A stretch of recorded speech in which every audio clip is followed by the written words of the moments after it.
اللہم صلی علی محمد کما تحب و ترضی لہ ربی انی لما انزلت علی من خیر فقیر۔ بسم اللہ الرحمن الرحیم۔ السلام علیکم۔ سورہ لقمان کی مدد سے دنیا پر حکمرانی کرو۔ جو لوگ آپ کو تنگ کرتے ہیں اور پریشان کرتے ہیں ان کو اس ایک آیت کے وظیفے سے حیران و پریشان کر دو۔ لوگوں کا دل جیتنا چاہتے ہیں، لوگوں کے دلوں میں اپنے لیے عزت و احترام پیدا کرنا چاہتے ہیں، لوگوں کو اپنی مرضی کے مطابق اگر آپ چلانا چاہتے ہیں، میرے چینل کو لائک کریں، شیئر کریں، سبسکرائب کریں اور کمنٹس میں مجھ سے زیادہ جڑنے کی، بات کرنے کی یا مجھ سے مشورہ لینے کی، جو بھی آپ کی اس طرح کی خواہش ہے یا آپ کوئی مسئلے کا حل چاہتے ہیں تو ضرور مجھ سے جڑنے کی کوشش کریں۔ کوشش کروں گی کہ میں اپنی عقل کے حساب سے میں اس کو جواب دے سکوں، نہ میں عامل ہوں نہ میں کامل ہوں۔ جو کچھ بھی ہے وہ میرا رب تعالیٰ جیسے چاہتا ہے وہ کام اس طرح ہی ہونا ہوتا ہے، ہم لوگ تو صرف وسیلے ہیں۔ لوگوں سے آپ نے اپنی کوئی خاص بات منوانی ہے یا اگر آپ کو کوئی ظالم آپ کو تنگ کر رہا ہے، آپ پر ظلم و ستم کر رہا ہے اور اس سے آپ نے اپنی جان چھڑوانی ہے تو سورہ لقمان کی اس ایک آیت کا وظیفہ کر لو۔ حضرت لقمان رحمۃ اللہ علیہ نے اپنے مالک کی زندگی کیسے تبدیل کی، کیسے ایک دنیا دار انسان کو دین کے راستے پر چلا دیا اور پھر وہ شخص صلح وقت میں شمار ہونے لگا۔ ناظرین اکرام، قرآن اللہ رب العالمین کا پاک کلام ہے۔ اس دنیا کے تمام علوم ایک طرف رکھ دیے جائیں اور دوسری جانب قرآن پاک کی صرف ایک آیت رکھ دی جائے تو وہ آیت اس دنیا کے تمام علوم پر بھاری ہوگا۔ یہی وجہ کہ ہمارے پیارے نبی، رحمت نبی، دو جہان نبی، آخر الزماں حضرت محمد صلی اللہ علیہ وآلہ وسلم نے قرآن سیکھنے اور دوسروں کو سکھانے پر بہت زور دیا ہے۔ آپ صلی اللہ علیہ وآلہ وسلم کا فرمان عالی شان ہے کہ تم میں سے بہتر شخص وہ ہے جو خود بھی قرآن سیکھے اور دوسروں کو بھی سکھائے۔ لہٰذا قرآن کی آیات کو سیکھنا اور ان کے وظائف سے اللہ رب العالمین کے سامنے اپنی حاجات پیش کرنا عین دین اسلام ہے۔ قرآن و حدیث سے ثابت ہے کہ پیارے ناظرین، آج کی اس معلوماتی ویڈیو میں، اس دینی ویڈیو میں سورہ لقمان کی ایک آیت کا وظیفہ بیان کیا جا رہا ہے اور یہ ایک آیت بھی مکمل نہیں پڑھنی بلکہ اس کا کچھ حصہ پڑھنے سے ہی آپ پوری دنیا پر حکمرانی کرنے والے بن سکتے ہیں۔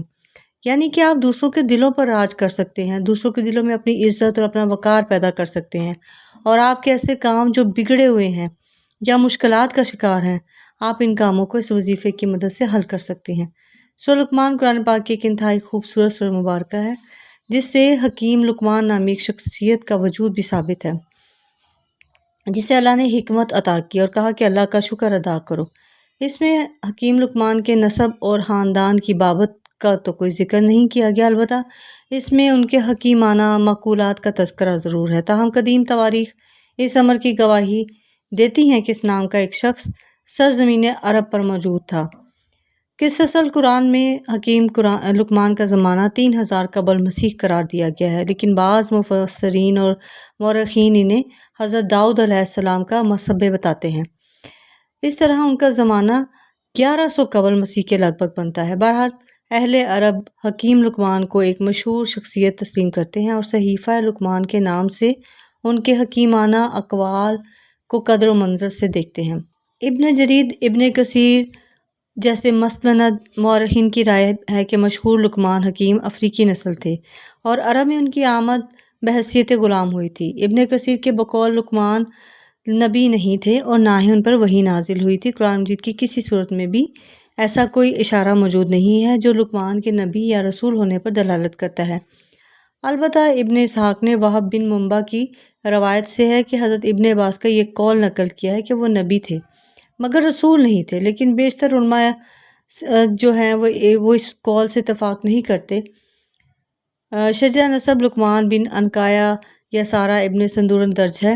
حکیم لقمان کی دنائی ضرب المثل ہے۔ کہتے ہیں کہ ایک مرتبہ وہ کہیں جا رہے تھے کہ سڑک کے کنارے ایک مسافر کو بیٹھے دیکھا۔ مسافر نے حکیم لقمان کو آتے دیکھا تو دریافت کیا، کیوں جناب، کیا بتا سکتے ہیں کہ میں یہاں سے شہر کتنی دیر میں پہنچ جاؤں گا؟ حکیم لقمان نے مختصر سا جواب دیا، اپنی راہ لو۔ مسافر نے دوبارہ عرض کیا، جناب والا، میں نے آپ سے میرا شاید آپ نے سوال سنا نہیں، میں تھکا مندہ مسافر ہوں اور میں یہ پوچھ رہا ہوں کہ یہاں سے شہر کتنی دور ہے اور میں وہاں کتنی دیر میں پہنچ جاؤں گا۔ حکیم لقمان نے پھر وہی جواب دیا، میں کہہ تو رہا ہوں کہ اپنی راہ لو مسافر سمجھا، یہ ضرور کوئی پاگل ہے۔ اور اس نے پھر کوئی سوال نہیں کیا اور شہر کے لیے چڑھ پڑا۔ ابھی وہ تھوڑی ہی دور گیا تھا کہ حکیم لقمان نے زور سے آواز دی، سنو، شام سے پہلے شہر پہنچ جاؤ گے؟ مسافر رک گیا اور واپس آ کر دریافت کیا، ہو جب پوچھ رہا تھا تب تو تم نے کوئی جواب نہیں دیا، اور اب جواب سے مایوس ہو کر چل پڑا تو تم چیخ کر جواب دے رہے ہو، یہ کیا بات ہوئی؟ حکیم لقمان نے سادگی سے جواب دیا، پہلے تو تم بیٹھے تھے اور مجھے کچھ پتہ نہیں تھا کہ تمہارے چلنے کی رفتار کیا ہے۔ اب جو تمہیں چلتا دیکھا تو میں نے اندازہ لگایا کہ شہر تک پہنچنے میں تمہیں کتنا وقت لگے گا۔ لقمان حکیم کے بارے میں کہا جاتا ہے کہ آپ کی دانش مندی مسلم تھی۔ آپ کے آقا نے آپ کو بیچنے کے لیے پیش کیا تو ایک آدمی جو کاشتکار تھا آپ کو خرید لیا اور اپنے ساتھ گھر لے گیا۔ آپ سارا دن اس کی خدمت میں مصروف رہے، حتیٰ کہ رات آ گئی۔ جب آپ نے عشاء کی نماز پڑھی تو آپ کا آقا سو گیا، لہٰذا آپ ایک خالی کمرے میں تشریف لے گئے اور نماز ادا کرنے لگے۔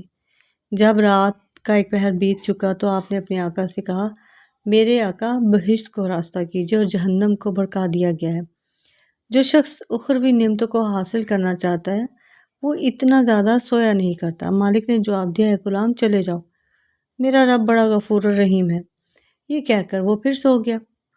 حضرت لقمان اپنی جگہ واپس آ گئے، پھر نماز میں مشغول ہو گئے۔ جب رات کا دوسرا پہر بھی گزر گیا تو اب پھر اپنے آقا کے پاس آئے، اس کو ہلا کر کہنے لگے، میرے آقا، جو وقت گزر گیا ہے وہ تو گزر گیا ہے، اب بھی اٹھ جاؤ اور باقی وقت میں رب کی رحمت طلب کر لو اور توشہ آخرت تیار کر لو، کیونکہ تھوڑی ہی بعد تجھے بھی آخرت کے سفر پر روانہ ہونا ہے۔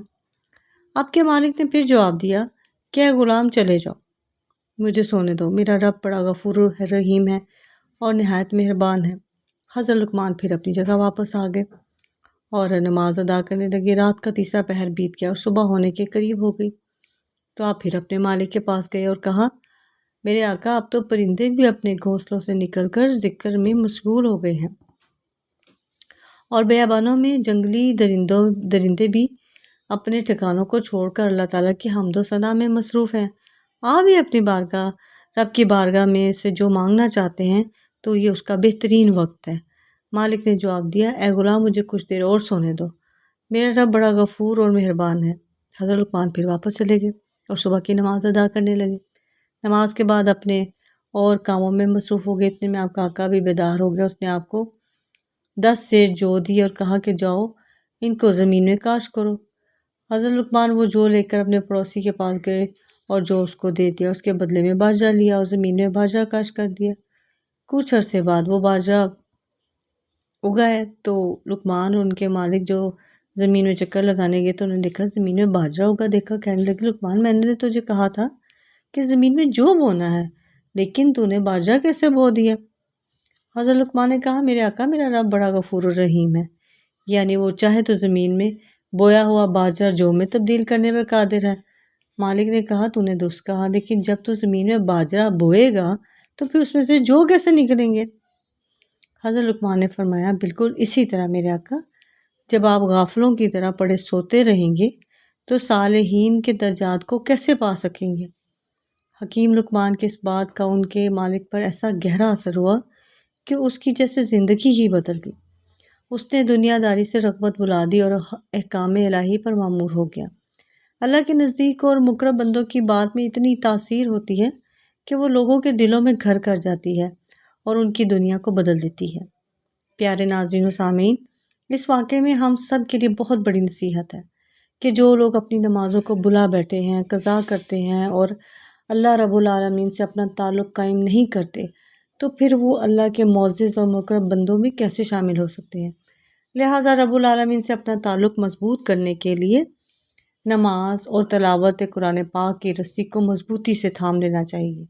پیارے ناظرین، ہمارے بہت سے دوست، بھائی، بہنیں، بیٹے، بیٹیاں ایسے بھی ہیں کہ جن کو اپنی زندگی میں بہت ساری مشکلات کا سامنا ہوتا ہے۔ کاروباری لوگ تنگ کرتے ہیں، پریشان کرتے ہیں، گھریلو پریشانیاں ہیں، ساس سسر کی پریشانیاں ہیں، یا ایسے حاسدین زندگی میں موجود ہیں کہ جو آپ کے ہر کام میں رکاوٹ ڈال دیتے ہیں۔ الغرض دوسرے لوگوں سے کسی بھی قسم کی پریشانی ہے تو اس کے حل کے لیے سورہ لقمان کی آیت نمبر 20 کے ایک حصے کی تلاوت کرنے سے وہ پریشانی حل ہو جاتی ہے۔ اس وظیفے کا مکمل طریقہ یہ ہے کہ سب سے پہلے آپ باوضو حالت میں 3 مرتبہ درود ابراہیمی پڑھ لیں۔ اس کے بعد سورہ لقمان کی آیت نمبر 20 کا یہ حصہ پڑھیں۔